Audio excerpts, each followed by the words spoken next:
Assalamualaikum warahmatullahi wabarakatuh.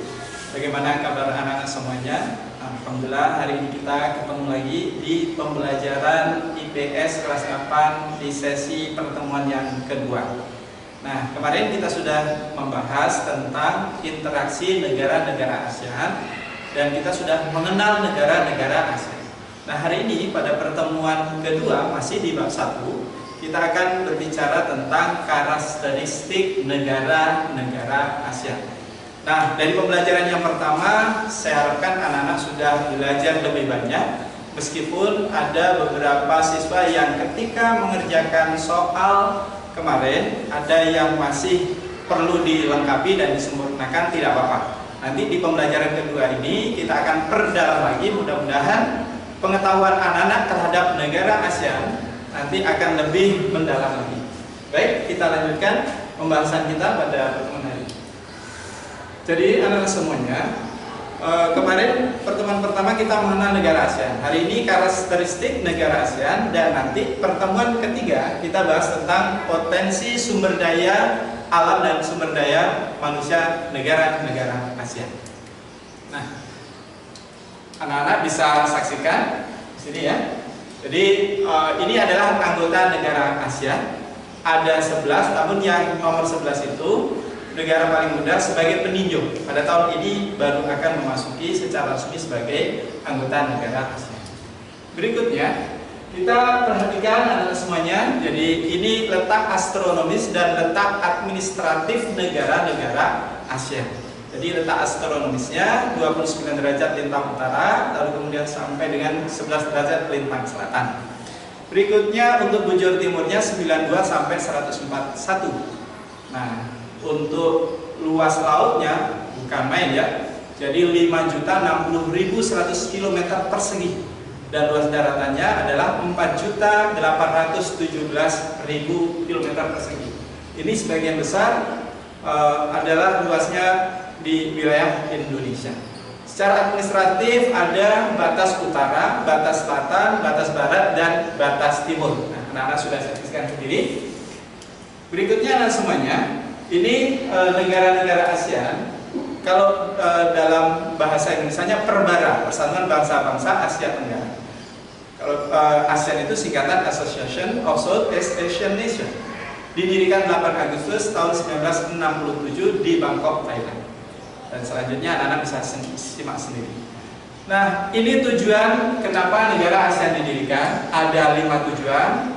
Intinya adalah untuk mempercepat pertumbuhan ekonomi, kemajuan sosial, serta pengembangan kebudayaan di kawasan Asia Tenggara. Selanjutnya anak-anak simak lebih lanjut. Kemudian yang berikutnya, struktur negara ASEAN. Ada konferensi KTT, ada Dewan Koordinasi ASEAN, ada Dewan Masyarakat ASEAN. Kemudian ada pertemuan badan-badan sektor tingkat menteri, sekretariat ASEAN, dan komisi antar pemerintah untuk HAM ASEAN. Bentuk-bentuk kerjasama ASEAN, pertama politik keamanan, ada 5 itu. Kemudian ada kerjasama di bidang ekonomi, dan sebenarnya juga ada kerjasama di bidang organisasi. Nah, anak-anak baca lebih lanjut literasi, saya kira akan lebih luas. Nanti anak-anak bisa mengembangkan pengetahuan tentang negara-negara ASEAN. Nah, anak-anak semuanya, ini adalah ciri-ciri negara ASEAN. Jadi negara ASEAN itu cirinya pertama compact. Kenapa disebut compact? Karena dia bercirikan seperti cakra, ya. Jadi berbentuk seperti piring, lingkaran. Yang kedua, bentuknya fragmented, yang berbentuk kepulauan terpisah-pisah seperti Indonesia dan Filipina. Kemudian elongated adalah bentuk yang ketiga, yakni memanjang seperti negara Vietnam. Dan yang keempat, berbentuk protrude yang berbentuk kompleks seperti Thailand dan Myanmar. Nah, anak-anak semuanya, untuk mendalami lebih lanjut tentang karakteristik negara ASEAN satu persatu di antara 11 negara, maka anak-anak Pak Ali silahkan untuk membaca lebih lanjut pada slide yang kedua, yaitu profil negara ASEAN yang kedua, karena ada sangat banyak, lebih dari 50 slide. Nah, anak-anak silahkan pelajari sendiri, dan nanti di akhir dari slide itu ada tugas pertanyaan. Anak-anak silahkan tulis seperti biasa di lembar di buku, tulis nama, kelas, dan nomor absen. segera diupload di Classroom dan nanti Pak Guru segera nilai. Hati-hati jangan seperti kemarin ada yang terlambat mengirimkan tugas. Nah, supaya Pak Guru segera bisa menilai. Baik, anak-anak semuanya, itu pelajaran kita hari ini. Saya harapkan semuanya bisa belajar dengan baik dan lebih banyak literasi. Boleh nanti browsing di internet, tapi utamakan membaca buku teks. Tetap sehat di rumah saja, semangat, dan apabila tidak ada hal yang penting tidak perlu keluar. Kita berdoa semoga COVID-19 ini segera berakhir dan sehingga anak-anak semuanya nanti bisa belajar kembali dengan Pak Guru di sekolah. Terima kasih dan kita akhiri terlebih dahulu.